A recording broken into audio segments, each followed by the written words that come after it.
Para surpresa de ninguém, o STF deu um golpe no Brasil. O procurador Deltan Dallagnol escreveu em seu Twitter: "Hoje começou a se fechar a janela de combate à corrupção política que se abriu há 5 anos, no início da Lava Jato." Por 6-5, o plenário da Corte fixou a competência da Justiça Eleitoral para julgar crimes ligados ao Caixa 2. O mais absurdo e estarrecedor é que corrupção e lavagem de dinheiro estão entre eles. O ministro Barroso inutilmente tentou alertar seus colegas togados. Faz pouca diferença distinguir se o dinheiro vai para o bolso ou para a campanha. O problema não é para onde o dinheiro vai, é de onde o dinheiro vem. E o dinheiro vem da cultura de achaque e corrupção que se disseminou pelo país. Não será bom, após anos de combate à corrupção, mexer em uma estrutura que está dando certo, funcionando, e passar para uma estrutura que absolutamente não está preparada para isso. Mas isso só não bastou. O STF resolveu reagir contra parlamentares que assinaram pedidos de impeachment contra seus ministros. Integrantes da corte anunciaram a abertura de inquérito para investigar o crime de denunciação caluniosa contra os que assinaram o pedido de impeachment dos togados. Ontem, o presidente do Supremo Tribunal Federal, ministro Dias Toffoli, iniciou os trabalhos da corte para a solenidade de enterro da Lava Jato, anunciando a abertura de inquérito criminal para apurar notícias fraudulentas, ofensas e ameaças que atingem a honorabilidade e a segurança do Supremo Tribunal Federal, de seus membros e seus familiares. Dias Toffoli nomeou o ministro Alexandre de Moraes como instrutor do processo. A portaria não delimita um objeto específico ou grupo a ser investigado, apenas as possíveis infrações. O senador Alessandro Vieira, autor do requerimento para a criação da CPI da Lava Toga, disse que a investigação anunciada por Dias Toffoli para apurar supostas calúnias e ameaça contra ministros da corte soa muito mais como ameaça do que como ato jurídico. Questionado se o inquérito tem alguma relação com a tentativa de emplacar a CPI, o senador respondeu: "Existem movimentações hoje que tiram da zona de conforto quem se achava acima da lei. Isso tem causado reações no subterrâneo da política e, agora, essas reações ostensivas, abertas, por parte do presidente do Supremo Tribunal Federal", respondeu Vieira. Ele tenta mostrar a força do poder judiciário contra pessoas que estão apontando fatos supostamente irregulares praticados por ministros. Ele instaura um inquérito sem definir fatos e investigados e deixa um instrumento aberto que pode abrigar qualquer tipo de investigado ou de acusação. Isso tem todo o caráter de ameaça. Não fale mal de mim que eu o processo. Não me denuncie que eu o processo. Eu sou o dono da bola porque sou o Supremo Tribunal Federal e eu mesmo vou investigar e punir. Isso é grave.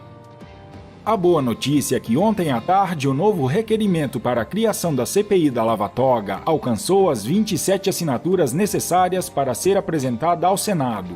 Agora é pressão no Senado para que a Justiça realmente atinja todas as esferas do poder e finalmente sejam identificados os podres do Judiciário com a tão aguardada Lava Toga. Atento às manobras nada republicanas do Judiciário, o jurista Modesto Carvalhosa protocolou oficialmente mais um pedido de impeachment contra o ministro Gilmar Mendes. O jurista se reuniu ontem com alguns senadores e destacou alguns pontos importantes.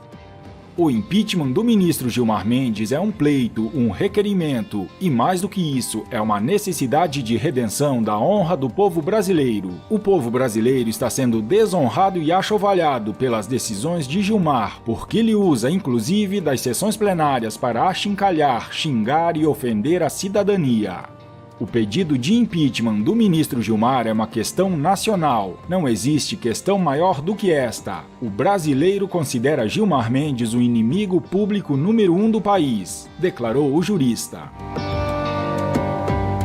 O cidadão brasileiro se pergunta: e agora? Talvez a resposta esteja em Bolsonaro e Moro, que poderão dar um checkmate no STF. Procuradores da Lava Jato se atentaram a um detalhe fundamental para barrar o fim da Lava Jato. O pacote anticrime de Sérgio Moro, que está para ser votado no Congresso, inclui a separação dos crimes para que a Justiça Eleitoral julgue somente crimes eleitorais. Ou seja, os demais delitos iriam para as varas criminais e a operação seguiria firme e forte. O pacote de Sérgio Moro pode frear a decisão do STF. Através de uma medida provisória, o presidente Jair Bolsonaro poderá impedir os efeitos colaterais da decisão do Supremo. A MP é um instrumento com força de lei, adotado pelo presidente da República em casos de relevância e urgência. Ela produz efeitos imediatos, porém depende de aprovação do Congresso Nacional para a transformação definitiva em lei. Sabe aquela turma do Congresso que foi eleita com o discurso de mudar os rumos do país? Pois bem, é agora que eles devem entrar em ação e promover uma articulação entre Moro, Bolsonaro e o Congresso. Moro deve enviar urgentemente essa MP para o presidente da República. A pressão nos parlamentares é por nossa conta. Estratégia de gato e rato.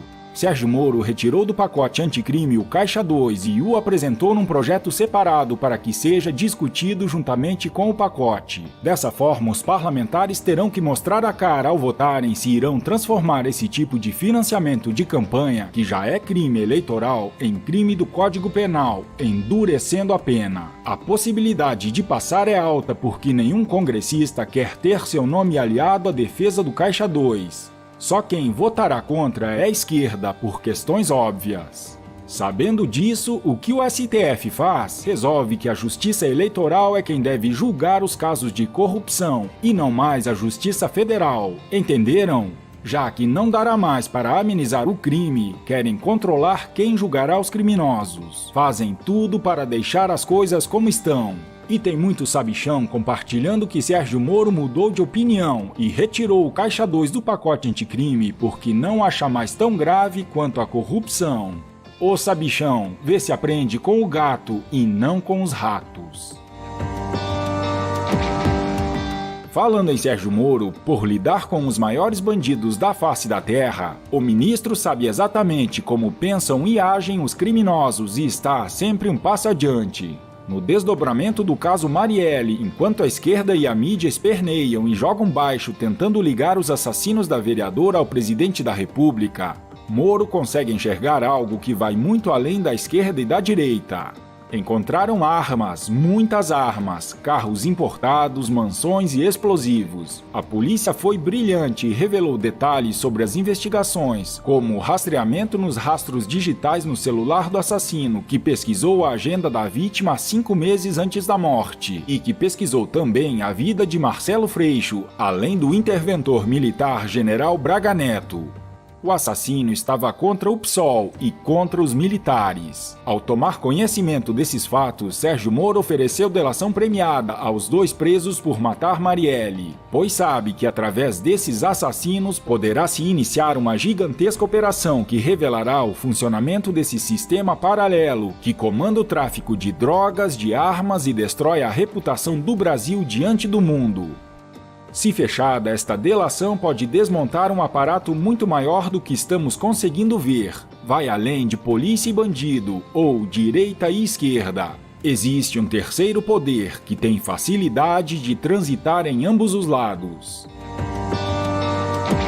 Nunca antes na história deste país se viu uma oposição a um governo como a que vemos hoje. Assombrados. É só esculhambação. Antes mesmo de ser eleito, o candidato contrário aos delírios da esquerda é esfaqueado em praça pública. A chamada oposição, a partir daí, faz de tudo, menos propor projetos de governo alternativos ao que chamam de governo fascista. A resistência, alardeada por caetanos e Haddades, acabou queimando antes mesmo do chuveiro ser aberto. Jean Willis, um de seus heróis, bateu as asinhas de libélula pirada e se mandou. Foi morar na Europa para fazer oposição.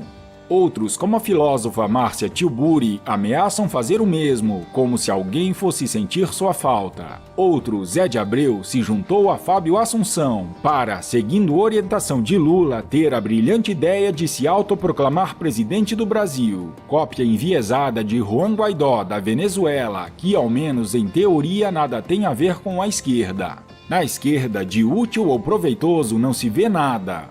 Afinal, não se pode chamar de oposição a conspiração de toda uma parte podre da imprensa, inventando fake news todo o tempo e espalhando no já esmerdeado ventilador brasileiro. É só conspiração mesmo e da pior espécie, aquela do tipo 1, que foi a marca, por exemplo, de Michel Temer, o conspirador de porão.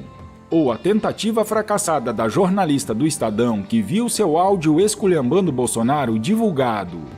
Essa é a brilhante oposição que se vê, composta por jornalistas ocupados em inventar mentiras para sobreviver e se protegendo quando pegos com a boca na botija, tirando o povaréu de otário. Melhor que seja assim, melhor para Bolsonaro e seu governo, porque havendo uma oposição séria, haveria motivos para preocupação. Mas não há, realmente, essa oposição esculhambada só dá motivo mesmo é pra piada.